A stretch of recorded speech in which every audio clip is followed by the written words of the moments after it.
Hello everyone, good evening and welcome to my YouTube channel tech in maths. मैं निवेश कुमार दास इस video में नवोदय विद्यालय परीक्षा का मैथमेटिक्स में सम ऑफ द क्वेश्चंस को सॉल्व करने जा रहा हूँ in detail. Right, part 1 already I have solved, right, and this is the part two में जो क्वेश्चन मैं कवर करने जा रहा हूँ उसमें पहला क्वेश्चन क्या है, फर्स्ट क्वेश्चन क्या है यहाँ पे। द फर्स्ट क्वेश्चन में बोला गया है निम्नांकित आकृति का परिमाप, मतलब यहाँ पे परिमाप हमें यानी पैरामीटर जो है इस डायग्राम का हमें फाइंड करना है। तो बेसिकली परिमाप जो है वो क्या होता है, जो बाउंड्री का लेंथ है वो हमें फाइंड करना है। राइट, तो ए बी सी यहाँ पे D E, right, F G, okay ji, और ये हो गया एच, इसका हमें वैल्यू इन सब का लेंथ ऐड करना है। राइट, तो यहाँ पे ए बी तो हमें पता है कि दैट इज़ 25 सेंटीमीटर, राइट, ये 25 सेंटीमीटर है, और ये कितना है 32 सेंटीमीटर है। सी डी नहीं पता है, ई डी नहीं पता है, ई एफ नहीं पता है, जी एफ जी नहीं पता है, जी एच और ए एच नहीं पता है। बट मैं अगर इसमें थोड़ा सा कंस्ट्रक्शन करूँ, यहाँ से परपेंडिकुलर ड्रॉप करूँ, है ना, 90 डिग्री यहाँ से परपेंडिकुलर ज्वाइन कर दूँ इसको, तो यहाँ पे पॉइंट मैं मान लेता हूँ कि ये एम है, राइट, और इसको ज्वाइन कर दूँ तो ये एन है, ओके एन है। तो अब यहाँ पे जो ये लेंथ है जी एफ है, तो जी एफ जो है किसके इक्वल हो गया, जो जी एफ है वो हमारा इक्वल हो जाएगा एम एन के, ओके एम एन के। और उसके बाद जो ए एच है, ए एच की बात करूँ मैं तो ए एच किसके इक्वल हो जाएगा, बी एम के इक्वल हो जाएगा, राइट, ये बी एम के इक्वल हो जाएगा। राइट, तो अब यहाँ पे और क्या क्या हमें देखना कर सकते हैं कि यहाँ से ये जो ई से ना, ई से एक परपेंडिकुलर यहाँ पे ड्रॉप करूँ तो इसको मान लेता हूँ कि पी है और इसको ज्वाइन कर दूँ तो ये हमने मान लिया कि यहाँ पे क्यू है। जो सी डी है, सी डी की मैं बात करूँ तो सी डी किसके बराबर होगा, पी बी के बराबर होगा, राइट, पी बी के बराबर होगा। उसी तरह से जो है हमारा ई एफ जो है, ई एफ जो है वो किसके बराबर होगा, ई एफ जो है वो हमारा पी क्यू के बराबर होगा, ओके। और क्या रह गया यहाँ पे, पी क्यू, और ए एच जो है, ए एच जो है वो हमारा बी एम के इक्वल हो गया। जी एच जो है वो किसके इक्वल होगा, जी एच जो है वो हमारा ए क्यू के इक्वल हो गया। अच्छा, यहाँ पे ई डी जो है, ई डी या डी ई बोल लो, डी ई जो है वो किसके बराबर होगा, डी ई जो है, डी ई वो हमारा सी एन के बराबर होगा। अब बेसिकली अब यहाँ पे एक चीज़ देखें हम, तो पैरामीटर में, पैरामीटर जो है चारों तरफ का सम हो गया, परिमाप, राइट, परिमाप जो है इसका हम निकालेंगे परिमाप।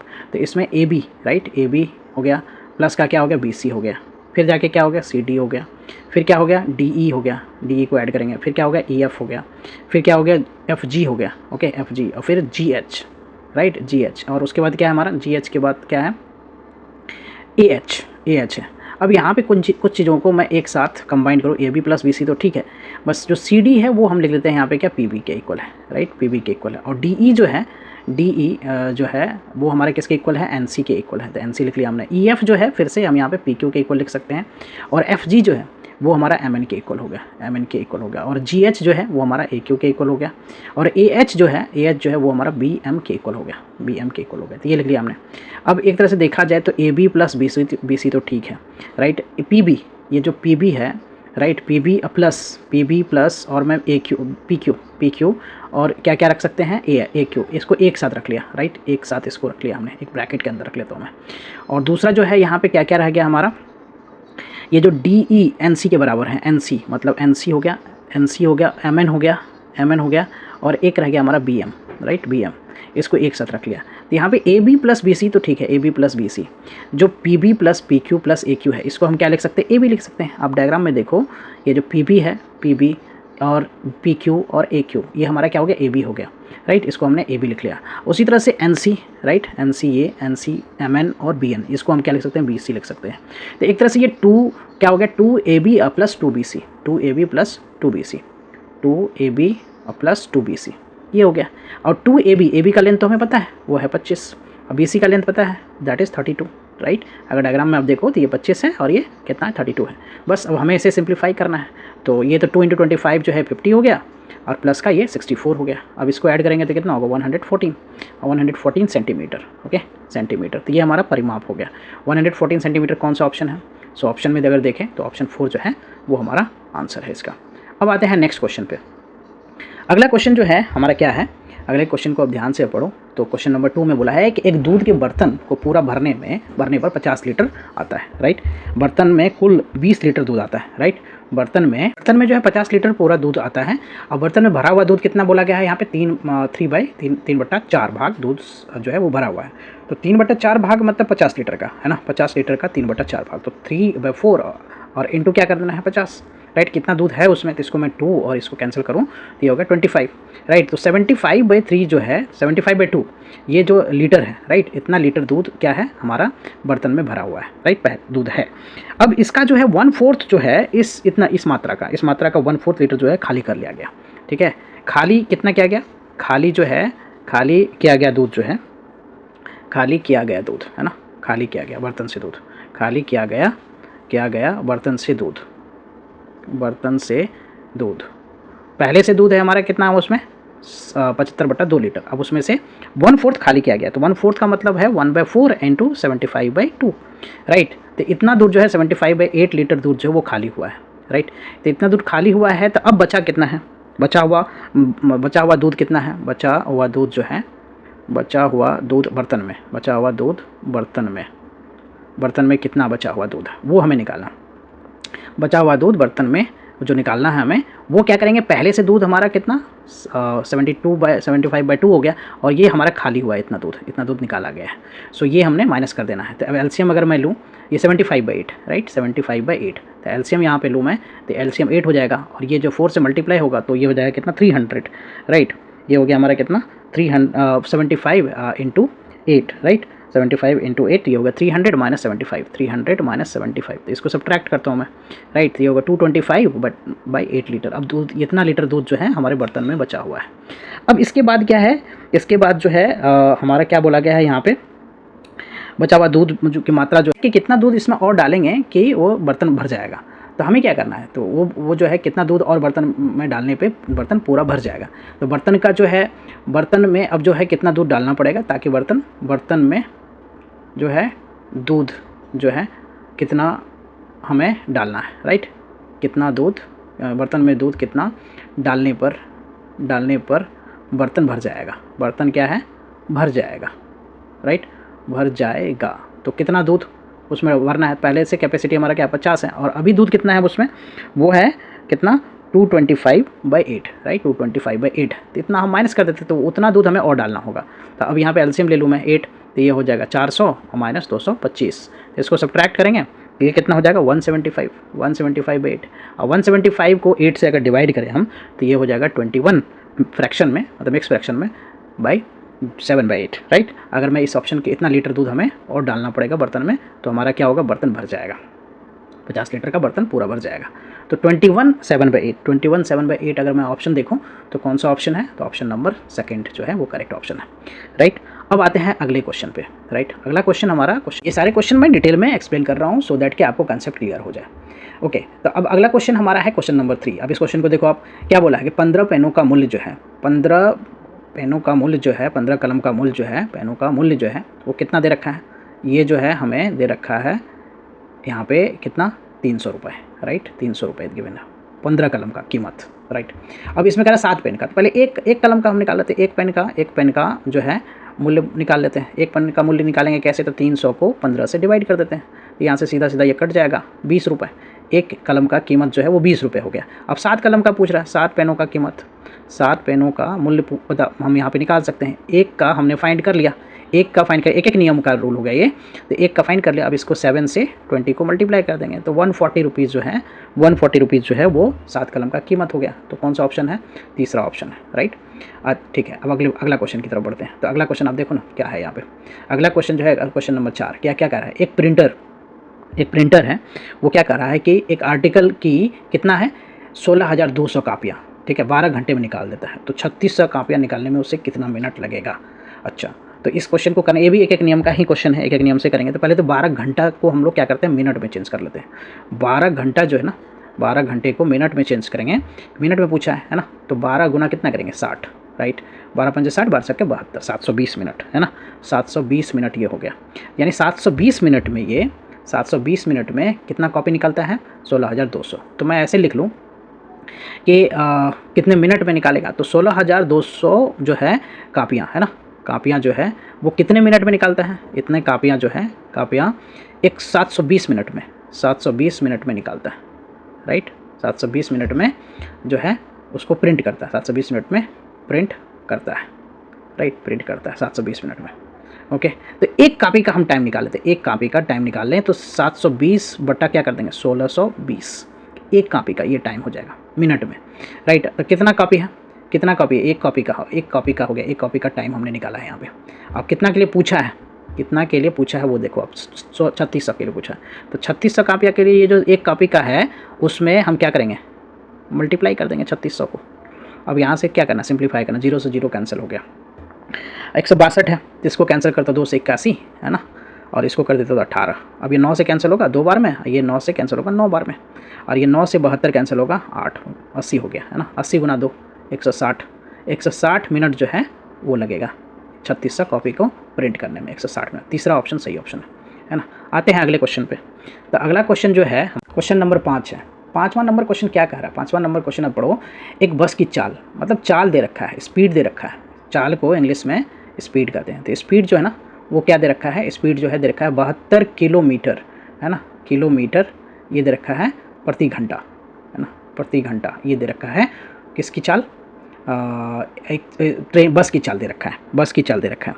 5 सेकंड में कितना दूरी तय करेगा। तो पहले हम इस चाल को ना कन्वर्ट करते हैं कि 72 किलोमीटर है, तो मीटर में कन्वर्ट करने के लिए इसको 1000 से मल्टीप्लाई करेंगे। 1000 मीटर बराबर 1 किलोमीटर, और यहाँ पे मिनट घंटा है इसको सेकंड में चेंज कर देते हैं। तो 1 घंटा 60 मिनट के बराबर, फिर 1 मिनट जो 60 सेकंड, तो 60 गुना 60 से डिवाइड कर देंगे, तो ये हो जाएगा मीटर प्रति सेकेंड जो है ये हमारा कन्वर्ट हो जाएगा। अब ये 2 0 यहाँ से हम हटा देते हैं, ठीक है। अब ये 6 से तो ये कट जाएगा, कितनी बार में कटेगा, ये यहाँ से कैंसिल हो जाएगा ये 12 बार में, और 6 से फिर ये कैंसिल हो जाएगा 2 बार में, राइट, 2 बार में। तो यानी ये हो गया एक तरह से 20 मीटर उस स्पीड को हमने कन्वर्ट कर लिया, किस में, जो चाल है किलोमीटर प्रति घंटा उसको हमने मीटर पर सेकंड में चेंज कर लिया। अब समय 5 सेकंड, समय हमें क्या दे रखा है, समय जो है वो है 5 सेकंड। समय देखो तो क्या दे रखा है, 5 सेकंड दे रखा है ना, 5 सेकंड है, राइट, ये समय है। तो हमें क्या बोला गया है, दूरी निकालो। तो दूरी, समय और चाल, इसके बीच में क्या है संबंध, क्या है रिलेशन, क्या है, चाल गुना समय। दूरी का क्या हो फार्मूला, चाल गुना समय, ये फार्मूला होता है। तो चाल कितना है हमारा 20 मीटर प्रति सेकंड हमने कन्वर्ट किया है। समय कितना है, तो समय जो है 5 सेकंड, इसको अगर मल्टीप्लाई करें तो 100 जो है ना मीटर में चाहिए ना आंसर हमें, 100 मीटर। तो कौन सा ऑप्शन है, फोर्थ ऑप्शन है, फोर्थ ऑप्शन इसका सही आंसर हो गया। अब आते हैं ये छठा क्वेश्चन देखते हैं, 6th वन। तो 6th वन में, छठे क्वेश्चन में क्या होगा, चतुर्भुज बना हुआ है यहाँ पे है ना, चतुर्भुज जो बना हुआ यहाँ पे प्लस है, बेसिकली ये प्लस है ना। और यहाँ पे दे रखा है ए की वैल्यू ना, ए की वैल्यू दे रखा है कि 2 है, ए की वैल्यू 2 है, बी की वैल्यू है 3 है, और सी की वैल्यू जो है 3.2 है। तो ABCD का परिमाप, तो पहले तो हम निकाल लें ए बी क्या है, ए बी है 3.1 गुना ए है। अच्छा ठीक है, तो 3.1 गुना ए कितना है 2, मल्टीप्लाई करेंगे तो ये होगा 6.2 है ना, 6.2 हो गया, ए बी आ गया। उसके बाद हम BC निकाल लेते हैं। तो BC क्या है 1.7 गुना बी है, तो 1.7 गुना बी कितना है हमारा, तो बी गिवन हमें 3, तो 17 होता है ना, तो 5.1 ये हो गया। उसके बाद फिर क्या हमें निकालना है, CD निकालना है। तो CD क्या है 5.1 गुना ए है, तो 5.1 गुना ए कितना है, ए की वैल्यू है 2, इसको मल्टीप्लाई करते हैं तो 10.2 हो गया। और उसके बाद AD रह गया, तो AD जो है हमारा क्या है 2.7 प्लस C है, तो 2.7 और C कितना है 3.2 है, 3.2 है, इसको ऐड कर देते हैं तो 5.9 हो गया ये। अब परिमाप पूछा है इसका, इस मतलब कि जो क्वाड्रिलेटरल है, चतुर्भुज है, इसका परिमाप। तो परिमाप का मतलब क्या है, सभी भुजाओं का योग, उसके चारों ओर का। तो AB plus BC plus CD plus AD, इन सबको ऐड कर देते हैं ना। इसका जो लेंथ हमने निकाला है, AB है 6.2 है ना, BC कितना है, तो BC है हमारा 5.1, CD क्या है 10.2 है ना, और ये जो AD है ये है 5.9। इन सबको ऐड करने पे क्या मिलेगा, इन सबको अगर ऐड करेंगे आप, ठीक है ना, तो आपको क्या मिल जाएगा, आपको मिलेगा यहाँ पे 27.4। ये तो आप खुद भी कर सकते हो है ना, 27.4। तो कौन सा ऑप्शन है 27.4, तो थर्ड ऑप्शन जो है वो सही आंसर है। अब आते हैं अगले क्वेश्चन पे। अगले क्वेश्चन पे अगर आप आओ तो क्वेश्चन नंबर 7 की बात कर रहा हूँ मैं, है ना। यहाँ पे क्या देगा, संख्याओं कहाँ से 10 से 34 के बीच आने वाली अभाज्य संख्याओं की कुल संख्या का प्रतिशत ज्ञात कीजिए। अच्छा ये क्वेश्चन है। तो क्वेश्चन में जो है पहले अभाज्य संख्या यानी प्राइम नंबर की बात कर रहा है ना, अभाज्य संख्या है ना, अभाज्य संख्या मतलब प्राइम नंबर है ना, अभाज्य संख्या यहाँ पे मतलब है प्राइम नंबर। प्राइम नंबर किसको कहते हैं, प्राइम नंबर जो है वो नंबर जो 1 से और 2 से, 1 से और खुद से डिविजिबल हो, 1 से और खुद से डिविजिबल हो, यानी 2 फैक्टर होना चाहिए, उससे ज़्यादा नहीं। तो 10 से 34 के बीच में कौन कौन प्राइम नंबर है, देखते 11 है, वो एक और 11 से डिवाइड होगा, राइट। उसके बाद कौन सा है, 11 के बाद 13 है, 13 के बाद कौन सा है, 17 है, 13 के बाद 17 है, 17 के बाद क्या है, 19 है, 19 के बाद क्या है, 23 है, 23 है, 23 के बाद कौन सा नंबर है, 29 है, 29 के बाद क्या है, 31 है।